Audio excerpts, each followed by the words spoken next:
tactics or change topics for a second. Let's talk about Obama. President Obama is going to be in Buffalo in 2 days, on Thursday.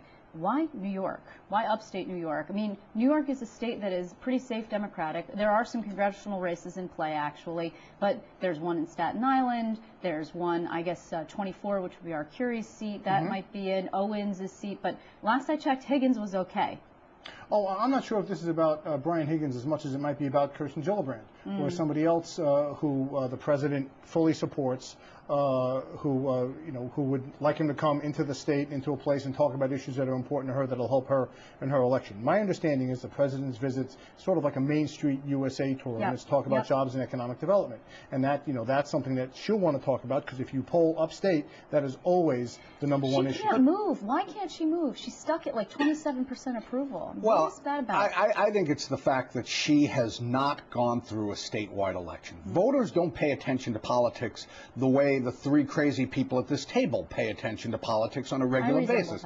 And most of the viewers of Capital Tonight pay attention, but they don't represent the 10 million or 11 million voters of this state, unfortunately, who don't pay attention to politics until election time.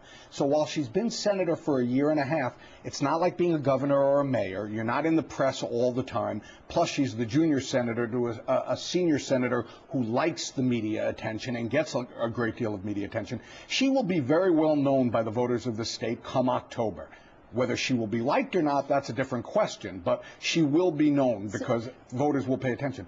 But going back to Obama for 1 second, if I could, I think there's no reason for him not to come to New York. Buffalo is a classic Rust Belt city known across the country, and wherever the president goes, he gets national attention. So he's going to be here stressing his jobs agenda, his small business agenda. Why not Buffalo?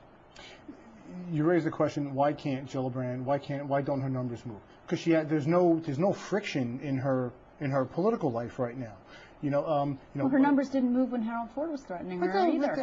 Harold Ford was a press story. That wasn't a thing that was resonating with the public. Okay, or George Pataki or whoever. Her numbers have not moved for months. Right, but she doesn't have anything widely. It's in the public realm that's friction. Okay, Andrew Cuomo has no opponent, but Andrew Cuomo has a bad guy, and he's got somebody he can get friction off of, which is Wall Street, the student loan industry that he's attacked. All those things that an attorney general can do, he can get friction off of and traction and move ahead. She's got no bad guys, so there's nothing to contrast her with. She's just kind of there. And his numbers haven't moved in months or years either. I mean, Andrew Cuomo's. Yes, they have. No, as soon as he started to do this ethics investigation of the governor, he had a downward slide. He had one blip in my colleague's poll. Never showed up in the Siena polling. It never showed up in the Quinnipiac polling. There was one blip. That sounds like a poll war to me. That sounds like fighting. No. I love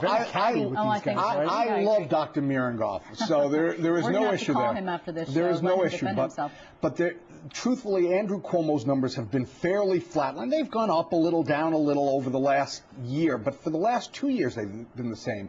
But he's been through 2 statewide campaigns. His father was governor. He's well known.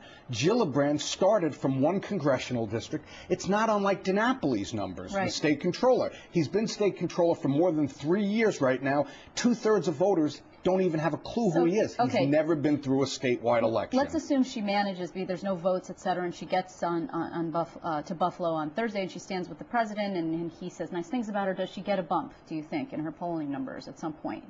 No, I think probably not in the short term, but over the long run, the association with the president is going to help her in a statewide campaign, which in her case won't really start till, October, September, maybe October, before they start really spending money. Her numbers really won't start to move until she goes on the air. And we will see. That's actually going to be pretty late, is my expectation, and because she has these sort of unknowns. But we will see what happens with that, and I have to wrap it up here. I really appreciate that you're back, Steve, so welcome. Thank you so much. Thanks very much.